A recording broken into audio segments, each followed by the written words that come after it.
Daktari Mashinji amesema hayo wakati alipokuwa akikabidhiwa tuzo ya mdau shupavu aliyoipata mshereheshaji wa wilaya Manyoni MC Gwamaka Mwakanyamale baada ya kuibuka mshindi wa kwanza wa MC katika tuzo ya mdau shupavu. Mashindano hayo yaliyoandaliwa na kampuni ya Whole Smile mwishoni mwa mwezi uliopita mjini Singida, na hapa anawaasa MC na wasanii. Kwa sababu tuko hapa na MC, nataka niwaage kwa kuacha challenge.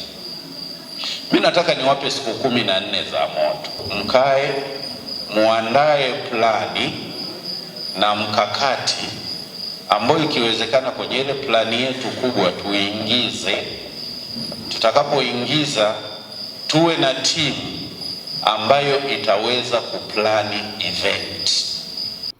Kwa upande wake mshindi wa MC kwa mkoa wa Singida kupitia tuzo ya mdau shupavu MC Gwamaka Mwakanyamale kutoka G Entertainment Events, pamoja na kwamba yeye anatumia visaidizi mwendo, amewashukuru kwa waliompigia kura na kupata tuzo na kuwataka watumishi wa serikali kufanya kazi zingine za kujiongezea kipato baada ya kazi za utumishi wa umma.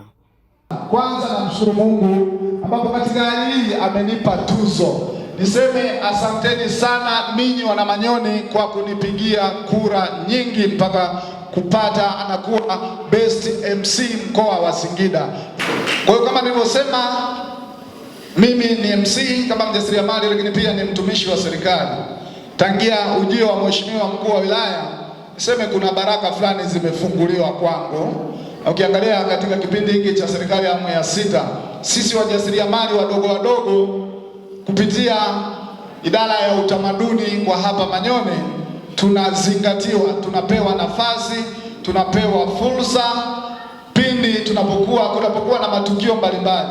Naye mwandaaji wa tuzo za mdau shupavu kutoka kampuni ya Whole Smile Amol Reichum anaeleza sababu ya kuandaa tuzo za mdau shupavu na mategemeo yake.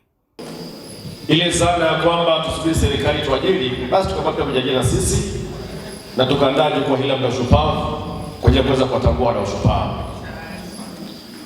Mwezi uliopita tumefanya tuzo za mdau shupavu mkoa huu wa Singida, ikiwa lengo ni kuandaa tuzo za kanda ya kati na baadaye tuzo za Tanzania mwakani mwezi wa pili tarehe 12. MC Gwamaka anayetumia visaidizi mwendo kwa taaluma ni mwalimu wa shule ya msingi Masigati wilayani Manyoni. Aliibuka mshindi wa tuzo ya mdau shupavu kuwa MC bora mkoa wa Singida mwishoni mwa mwezi wa 5 kwenye mashindano yaliyoandaliwa na kampuni ya Whole Smile baada ya kuwabwaga na kuwagaragaza ma-MC wenzake zaidi ya 30 wa mkoa wa Singida. Kutoka hapa Manyoni katika hafla hii ya tuzo, ni mimi mwanamichezo wako Elisante Mkumbo wa ITV.